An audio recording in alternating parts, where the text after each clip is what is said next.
स्वागत है आप सभी का। आपके साथ मैं हूं स्वप्निल। देश विदेश में लाखों भक्तों की असीम आस्था के पुंज श्याम बाबा कई नामों से पूजे जाते हैं।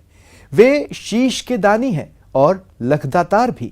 वे खाटू नरेश हैं और नीले घोड़े के सवार भी। वे मोरवी नंदन हैं और हारे का सहारा भी। वे बर्बरीक भी हैं और खाटू श्याम सरकार भी। कलयुग में श्री कृष्ण के अवतार के रूप में पूजित खाटू श्याम का भव्य मंदिर राजस्थान के सीकर जिले में स्थित है। पौराणिक कथाएं इसे महाभारत काल से जोड़ती हैं। शीश के इस दानी के समक्ष लाखों भक्तों के शीश झुकते हैं। पिछले 2 साल में कोरोना की पाबंदियों के चलते श्रद्धालुओं की भीड़ कम रही। इस साल 6 मार्च से शुरू हुए बाबा खाटू श्याम के मेले में अब तक करीब 30 लाख से ज्यादा श्रद्धालु दर्शन कर चुके हैं। इस बार भक्तों का जन सैलाब उमड़ रहा है। देश भर से बाबा श्याम के भक्त 10 दिनों के लिए खाटू में आते हैं। मेला पूरे परवान पर है। देखते हैं हारे का सहारा श्याम बाबा हमारा।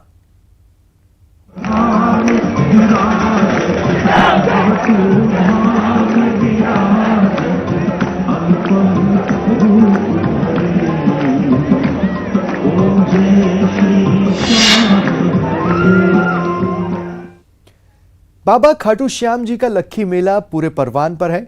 मेला 6 मार्च से शुरू हुआ था। 15 मार्च को मेला संपन्न हो जाएगा। मेले से जुड़ी 6 तस्वीरों में आप झलकियां देख रहे हैं। पहली तस्वीर में आप देख सकते हैं बाबा के दर्शनों के लिए उमड़ा जन सैलाब। दूसरी तस्वीर में आप देख रहे हैं बाबा के दर्शनों के लिए भक्त कतारों में अपनी बारी का इंतजार कर रहे हैं। तीसरी तस्वीर बता रही है बाबा के श्रृंगार के लिए देश विदेश से मंगवाए गए फूलों को। चौथी तस्वीर बाबा के रथ की सवारी की, जिसे देखने के लिए सड़कों पर तिल भर जगह नहीं बची। सोमवार को बाबा खाटू श्याम जी ने सज धज कर रथ पर सवार होकर नगर भ्रमण किया। बाबा श्याम के इस नीले घोड़ों वाले रथ को खींचने और उनकी एक झलक पाने के लिए श्रद्धालुओं में होड़ मच गई। 5वीं तस्वीर में आप देख सकते हैं कैसे निशान पदयात्रा निकली। और 6ठी तस्वीर देख सकते हैं सुरक्षा के पुख्ता इंतजाम।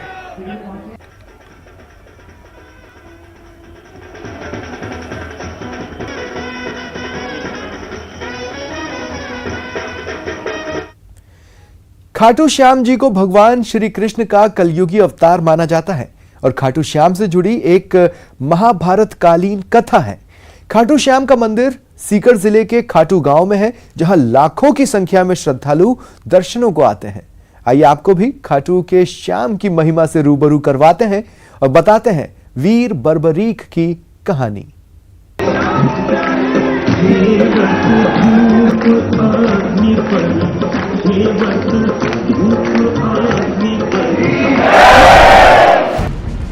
हारे को सहारा देने वाले 3 बाणधारी श्री कृष्ण के कलयुगी अवतार बाबा खाटू श्याम की महिमा है अपरंपार।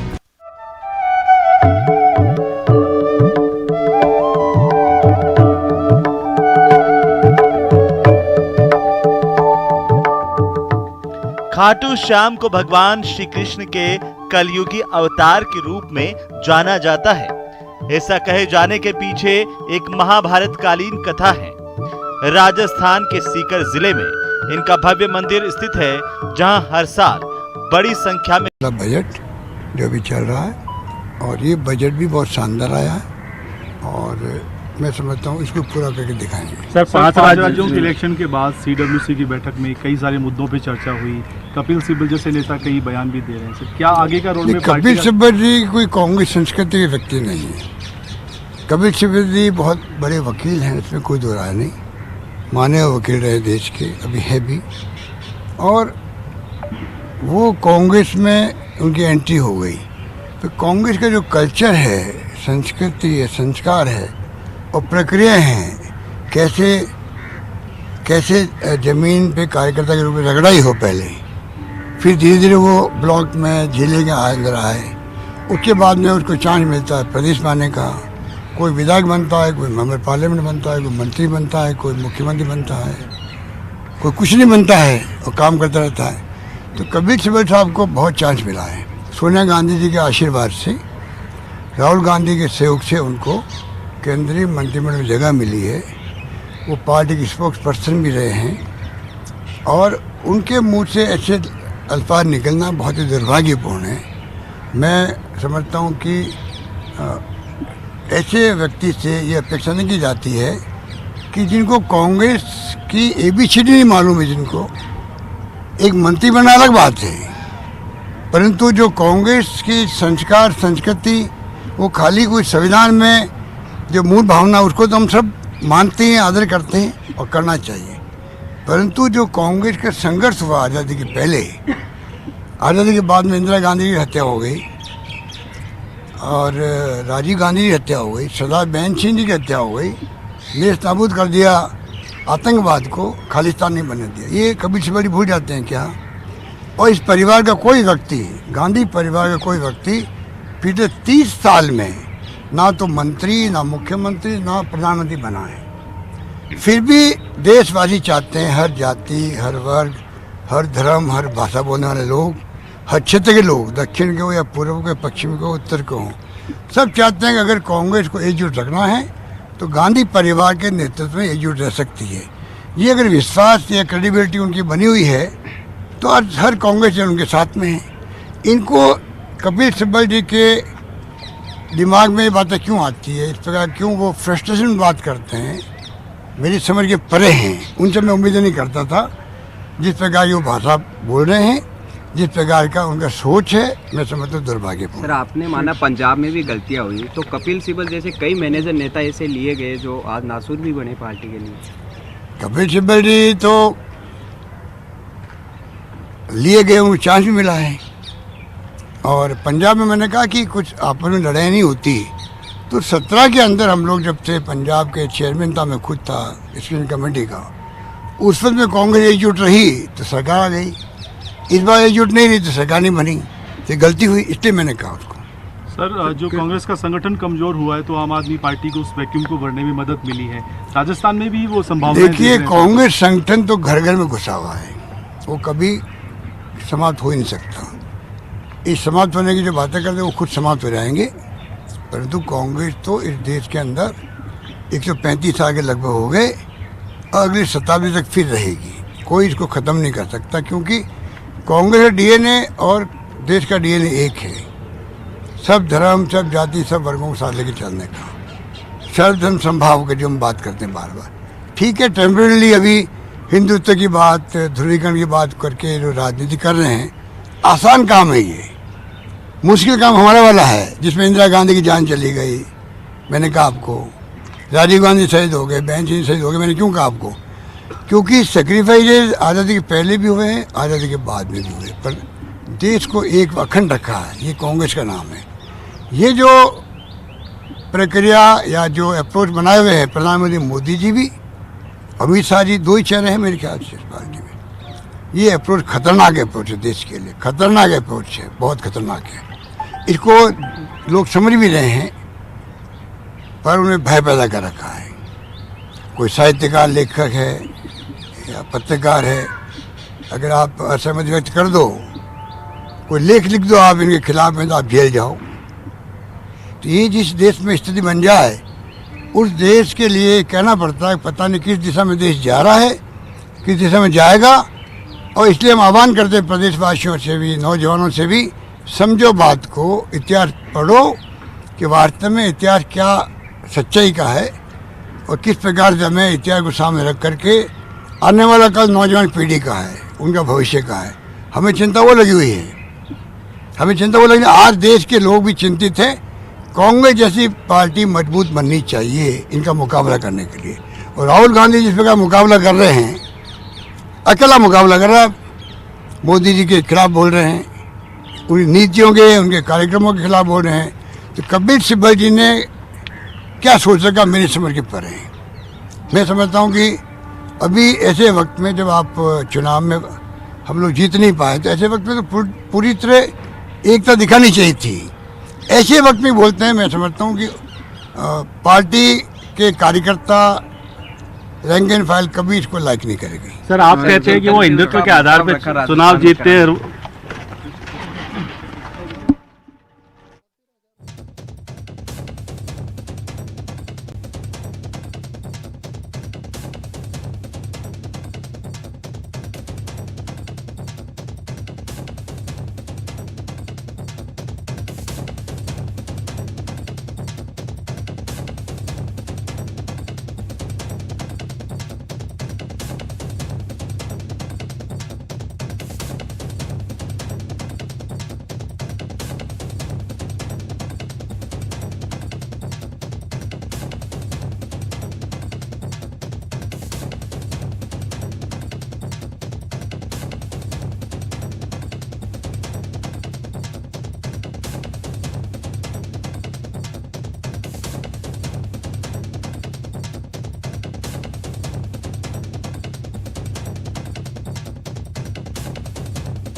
बाबा खाटू श्याम जी ने सोमवार को सज धज कर रथ पर सवार होकर नगर भ्रमण किया।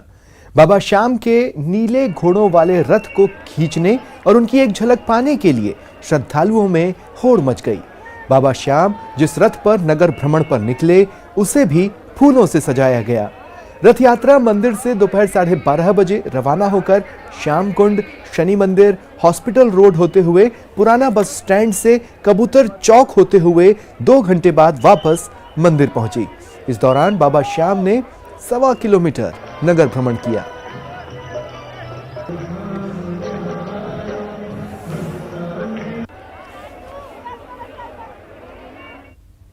खाटू श्याम जी में बाबा श्याम का फाल्गुनी लक्खी मेला चल रहा है।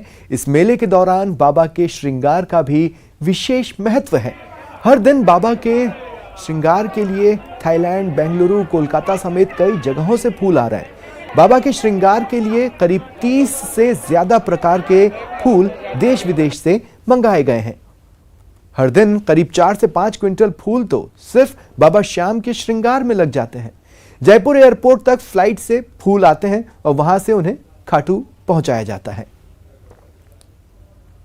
श्रृंगार को लेकर लगी टीम और यहां के प्रभारी से हमारी टीम ने बातचीत की।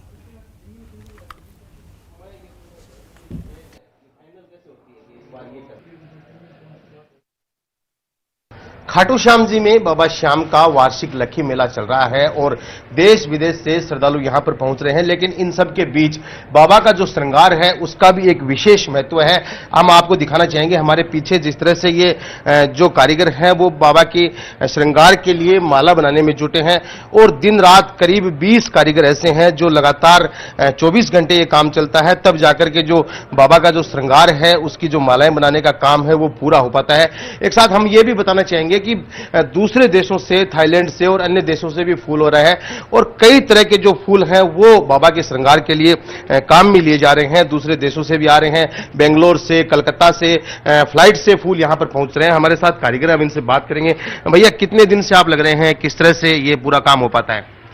अभी तो हम लोग 22 तारीख को आया है, 22 तारीख से लेके आज तक चल रहा है और 6 तारीख को बार वाला काम कंप्लीट हो गया है और माला चल रहा है 6 तारीख।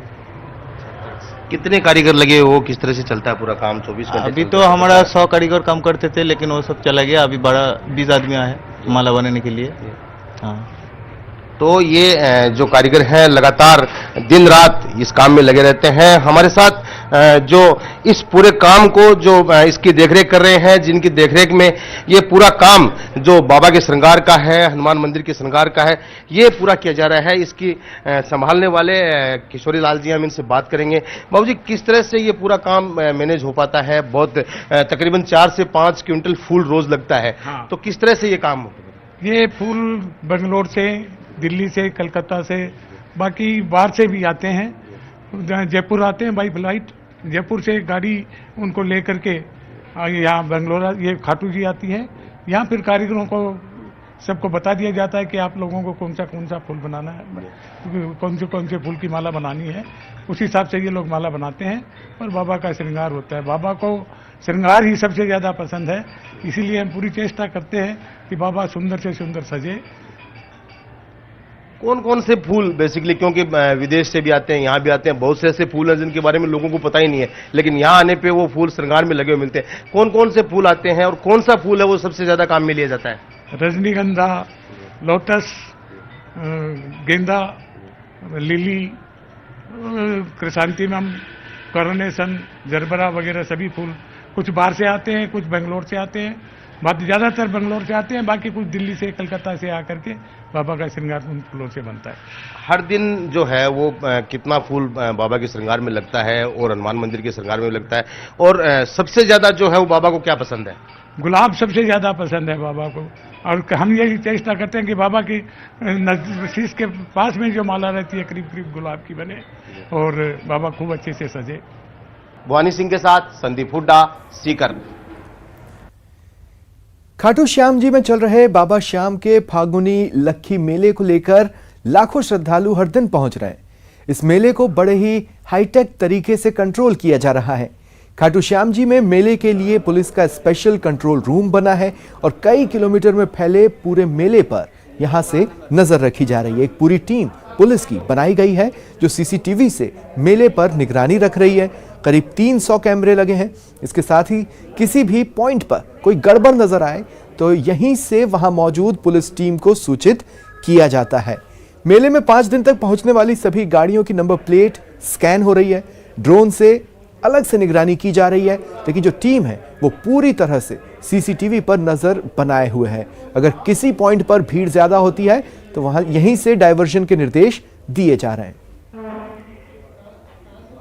हमारी टीम ने मेले के लिए बनाए गए स्पेशल कंट्रोल रूम और हाईटेक व्यवस्थाओं का जायजा लिया। खाटू श्याम जी में बाबा श्याम का वार्षिक लक्खी मेला परवान पर है और इस वक्त हम खाटू श्याम जी में बनाए गए पुलिस के मेला कंट्रोल में है, जहां से ये पूरा जो मेला है वो कंट्रोल हो रहा है। आप देख सकते हैं कि जिस तरह से कितनी बड़ी संख्या में सीसीटीवी फुटेज लगाए गए हैं और पूरे जो मेला है या रिंगस के तक का क्षेत्र है, इधर मंडा मोड़ तक का क्षेत्र है, वो पूरा का पूरा सीसीटीवी जो कैमरे हैं उनकी निगरानी में है और वहीं से एक पूरी टीम जो है वो पुलिस की लगी हुई है जो मेला कंट्रोल से इस पूरे मेले है उस पर नजर रख रही है और बार बार जो अधिकारी हैं या जो वहां पर जो जाब्ता है उनको बताया जा रहा है कि कहां क्या कमी है, उसको सीसीटीवी के जरिए ही जो है वो दुरुस्त किया जा रहा है। हमारे साथ सीकर के पुलिस अधीक्षक कुमार राजदीप है। सर, किस तरह से जो पूरा मेला है ये कंट्रोल रूम है, किस तरह से इस पर निगरानी की जा रही है? देखिए, जैसा कि आप जानते हैं कि ये एक बहुत बड़े क्षेत्र में फैला हुआ मेला है। लगभग 20-21 किलोमीटर के क्षेत्र में पूरा मेला है जो फैला हुआ है। इतने बड़े एरिया पर नजर रखना तब तक संभव नहीं हो सकता जब तक कि हम टेक्निकली बहुत सारे तरीकों का इस्तेमाल नहीं करें। उसमें से एक तरीका है ये सीसीटीवी जो हमने लगा रखे हैं। मेला कमेटी के सहयोग से बहुत बड़ी संख्या में लगभग 250 से 300 के आसपास कैमरे हर साल लगाए जाते हैं। ये कैमरे यहाँ पर हमें फुटेज उपलब्ध कराते हैं। हमारी पूरी टीम जो कि पुलिसकर्मी यहाँ पर बैठे हुए हैं वो लगातार इस बात पर निगरानी रखते हैं कि कहाँ पर प्रेशर है, प्रेशर कितनी देर किस पॉइंट पर पहुंच जाएगा और उस पॉइंट पर हमें क्या इंतजाम रखने हैं, जो इंतजाम है वो प्रॉपर बने हुए या नहीं बने हुए। बैरिकेड्स जो लगी हैं उनका इस्तेमाल कब करना है, किस तरीके से करना है, बहुत सारे ऐसे निर्णय होते हैं जो हर बार इस बात पर आधारित होते हैं कि भीड़ कहाँ तक पहुंच गई है। जैसे कि आज ही लगदाता ग्राउंड पर जिगजैग को शुरू किया गया है क्योंकि भीड़ उस लेवल तक बढ़ गई जहां पर उसकी जरूरत हमें पड़ रही है। तो ये सब निर्णय लेने में ये पूरा जो हमने सेटअप यहाँ लगा रखा है इसका बहुत बड़ा सहयोग रहता है। सर, तकरीबन 3500 पुलिसकर्मी लगे हैं, ये भी एक टीम है और ड्रोन कैमरे से भी निगरानी की जा रही है। इस तरह का जो पूरा मैनेजमेंट है वो किस तरह से पूरा इस परवान तक पहुंच पाता है? केवल 3500 पुलिसकर्मी ही नहीं, यहाँ पर लगभग 1000 के आसपास सिक्योरिटी गार्ड जो कि हम कमेटी से लेते हैं वो है हमारे पास में और लगभग 3000 के आसपास ही हमारे पास वॉलंटियर हैं। इसके अलावा स्काउट गाइड भी हैं जो कि उपलब्ध कराए जाते हैं। इन सब लोगों को मिला करके लगभग 8-9 हज़ार लोगों को इस पूरे इंतजाम में हम लगाते हैं। पुलिस के साथ साथ ये सभी लोग सहयोग करते हैं हमें और तभी ये पूरा इंतजाम हो पाता है। और इन सब के जो कार्य हैं उसको हम ब्रीफ करते हैं किसको कहाँ पे क्या काम करना है। हर एक टीम को पता होता है कि मेरे पास कितने लोग हैं और उनको आगे वहां पर उस पॉइंट पे क्या क्या करना है। तो वो सारी चीजों को हम यहां से निगरानी करते हैं कि हर पॉइंट जो ड्यूटी दी गई उसे कर रहा है या नहीं कर रहा है। लगातार हर मिनट की मॉनिटरिंग के सहारे हम ये पूरा इंतजाम चला रहे हैं। सर, एक बहुत बड़ी दिक्कत ये भी रहती है कि बहुत से लोग होते हैं आपराधिक वारदातें करने भी आते हैं और भी आते हैं, तो उनको लेकर के किस तरह की तैयारी है? उसके लिए हमारी एक अलग टीम लगी हुई है जो ऐसे सभी चोर कह लें, आप नकबजन कह लें, जेब काटने वाले कह लें, मोबाइल चुराने वाले कह लें, जो कि इस तरह के मेलों को एक मौके के रूप में देखते हैं और ऐसी जगहों पर जाते हैं और वारदातें करते हैं। हम हर रोज इस तरह के कुछ न कुछ लोगों को पकड़ रहे हैं जो संदिग्ध गतिविधियां कर रहे हैं। उन्हें हम 151 में बंद कर रहे हैं। अगर कोई किसी तरह की वारदात करता पाया जा रहा है तो मुकदमा भी कर रहे हैं। हमारी कोशिश यही है, आज भी जैसे 50-60 ऐसे संदिग्ध लोगों को पकड़ा गया है, तो हम लगातार हमारी वो टीम जो है वो इसी बात पर नजर रखते हैं कि कौन संदिग्ध गतिविधियों में लिप्त है, क्योंकि जो दर्शन करने आ रहा है उसकी बॉडी लैंग्वेज अलग होती है और जो लोगों की संपत्ति को देख रहा होता है या फिर वो जिसका टारगेट ये होता है कि कुछ ना कुछ मुझे चुरा करके जाना है, तो उसकी बॉडी लैंग्वेज अलग होती है। हमारी वो टीम ये चीज पहचानती है और उसके बेसिस पर ऐसे लोगों को लगातार उठाती रहती है और उसके बाद हम जो लीगल कार्रवाई बनती है वो करते हैं। बड़ी संख्या में देश भर से लोग आएंगे, किस तरह की एक पुलिस अधीक्षक के नाते क्या करना चाहेंगे कि लोग किस तरह से ध्यान रखें और सुरक्षित दर्शन कर सकें? देखिए, जैसा कि आप सभी बेहतर जानते हैं, खाटू श्याम जी के मेले में हर बार 25-30 लाख तक लोग आते हैं। बहुत बड़ी संख्या है, बहुत ज़्यादा आस्था का यहाँ पर एक तरह से आप कह सकते हैं कि सैलाब उमड़ता है। मैं सिर्फ यही कहना चाहता हूँ, हमारे जितने भी दर्शनार्थी यहाँ पर आने वाले हैं या फिर आ रहे हैं, कि वो जो अनुशासन यहाँ आवश्यक है, एक ही है कि आप अपने आसपास देखें, जो वॉलंटियर्स आपको बताते हैं, जो पुलिसकर्मी आपको बताते हैं, उन चीजों का ध्यान रखें। ये सारी व्यवस्था कहीं कहीं पर आपको लग सकता है कि इतनी सख्ती क्यों हो रही है, मुझे उस दिशा में क्यों नहीं जाने दे रहे, या घूम कर आने के लिए क्यों कहा जा रहा है, पर ये सारी व्यवस्था इस बात के लिए बनाई गई है कि ये 30 लाख लोग जो यहाँ पर आते हैं वो सुरक्षित तरीके से, शांतिपूर्ण तरीके से, अच्छे से दर्शन करके जा सके। हम कोई भी ऐसी चीज यहाँ पर करने की परमिशन नहीं दे सकते जो इस व्यवस्था को खराब करती हो। तो वो बस हमें इतना सहयोग करें कि जो वॉलंटियर्स, जो पुलिसकर्मी उन्हें बताएं, उस दिशा में ही चलें, उसमें सहयोग करें हमें, ताकि हम उनको बेहतर दर्शन करा सकें। तो जिस तरह से पूरी जो मेले की व्यवस्था है उसके बारे में हमने आपको बताया, इस तरह से यहाँ से जो मेला है वो कंट्रोल हो रहा है। वानी सिंह के साथ संदीप हुड्डा, न्यूज 18 सीकर। खाटू श्याम जी में बाबा श्याम को निशान चलाने की मान्यता है, लेकिन बाबा श्याम के मंदिर के शिखर पर केवल एक ही निशान चढ़ता है और वह निशान सूरजगढ़ से आता है। 374 साल से यह निशान पद यात्रा चल रही है और यही निशान है जो बाबा के शिखर पर चढ़ाया जाता है, पूरे साल लगा रहता है। फागुन की द्वादशी को यह निशान चढ़ता है और यह निशान चढ़ने के बाद बाबा का मेला संपन्न मान लिया जाता है। निशान चढ़ाने की एक अपनी अलग परंपरा है और देश विदेश से आने वाले भक्त लोग निशान यात्रा के साथ खाटू पहुंचते हैं, लेकिन वो जितने भी निशान बाबा के लिए लेकर आते हैं वो नीचे ही रोक लिए जाते हैं। एकमात्र निशान है जो बाबा के शिखर पर चढ़ता है, उसे सूरजगढ़ से जो निशान आता है वही जो निशान है वो बाबा के शिखर पर लगता है। और 374वां यानी कि 373 साल से ये लगातार 74 साल से ये लगातार जो निशान यात्रा है वो सूरजगढ़, झुंझुनू से और खाटू पहुंच रही है। क्या इसके पीछे मान्यता है, यही निशान क्यों जाता है, इसको लेकर के हम बातचीत करेंगे। बाबू जी, कब से ये शुरू हुआ और क्यों शुरू किया गया, आज ये क्या वजह है कि यही एक निशान ऊपर जाता है? जबल खाटू नरेश की बाबा श्याम की अपार कृपा से हमारे पूर्वजन प्रथम निशान हमारे भक्त शिरोमणि तुलसाराम जी ने गांव खंडेला के पास हमारा साठावास में रहने वाले थे। उन्होंने 1 महीने पहले जो 11 आती है माघ की, उस पे बाबा का आदेश हुआ कि तेरे को खाटू में ध्वज चढ़ाना है और वो सफेद रंग का ध्वज चढ़ाना है। उन्होंने बाबा की कृपा से फागुन सुदी बारिश के दिन 11:15 बजे पहला ध्वज खाटू श्याम में चढ़ाया। फिर निशान ध्वज चढ़ाने के बाद में भगत जी ने बाबा से अपनी कामना, अपनी इच्छा जाहिर की कि बाबा श्याम जब तक तेरा मंदिर रहे ये ध्वज मेरा चढ़ता रहे। उस समय की एक अलग माहौल थी, अलग जमाना था, गरीब जमाना था। हमारा परिवार खंडेला से उठकर डूमरा गांव जो नवलगढ़ के पास है वहां जाकर बस गए। वहां पर 80 साल तक बाबा की कृपा से ये ध्वज खाटू धाम में आता रहा। अब 200 साल से ऊपर सूरजगढ़ हमारा परिवार जाके बस गया, जो हरियाणा बॉर्डर के ऊपर है। वहां पर बड़े कठिन मार्ग था क्योंकि दूरी बहुत दूर थी और जो एक गुरारा और जो उदयपुर वाटी की घाटियां थी ये बहुत खतरनाक थी। उस समय में शेर वगैरह भी इस घाटी में रहते थे। मेरी परदादी जी के पास मैंने सुना है कि बेटा वहां पर शेर भी हैं, वो भी चुपचाप बैठे रहते थे। जब ध्वज जाता था बाबा का वो कुछ भी नहीं बोलते थे। ऐसी श्रद्धा के साथ ये सूरजगढ़ ध्वज और बाबा श्याम की कृपा से 374 सालों से ये चला आ रहा है। और ये बाबा की कृपा, अपार कृपा इन भक्तों के ऊपर है कि हमारे को क्यों वापस पैदल जाना पड़ता है। इसलिए हमको 2 दिन के अंदर 160 किलोमीटर यात्रा पूरी करनी पड़ती है। और ये बाबा के बारिश के दिन 11:15 बजे बाबा के चरणों में जाकर और बाबा के शिखर के ऊपर लहराता है। और मैं भी अभी आगे बाबा से यही मांगता हूं कि बाबा तैने दिया बहुत ज्यादा दिया, लेकिन हमारे परिवार में कोई ना कोई तेरा भक्त बनता रहे। जय श्री श्याम। संदीप हुड्डा, न्यूज 18 सीकर। बाबा श्याम का वार्षिक मेला परवान पर है। बाबा श्याम के फागुनी लक्खी मेले में देश विदेश से लाखों श्रद्धालु हर दिन पहुंच रहे हैं। श्याम धुन पर नाचते गाते श्रद्धालु खाटू पहुंच रहे हैं। मेले की व्यवस्थाओं के लिए प्रशासन ने चाक चौबंद इंतजाम किए हैं। सुरक्षा के लिए 3300 पुलिसकर्मी तैनात हैं। पूरे मेले पर सीसीटीवी और ड्रोन से निगरानी की जा रही है। पुलिस और प्रशासन के आला अधिकारी मेले में डेरा डाले हुए हैं।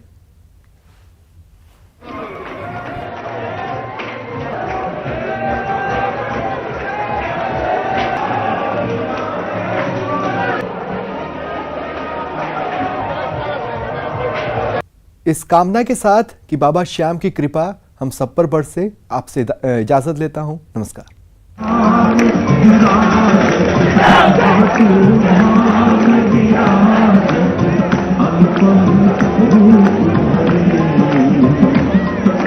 जय श्री